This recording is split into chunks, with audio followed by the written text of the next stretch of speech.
at Centralink. Anchorland's public-private partnership project with the LGU of Parañaque City. Construction work is in top gear for all 3 towers. At Tower 1, formwork for the retaining wall is ongoing.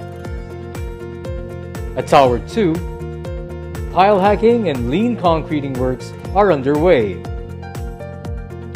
And at Tower 3, excavation and interior sheet piling works are in progress.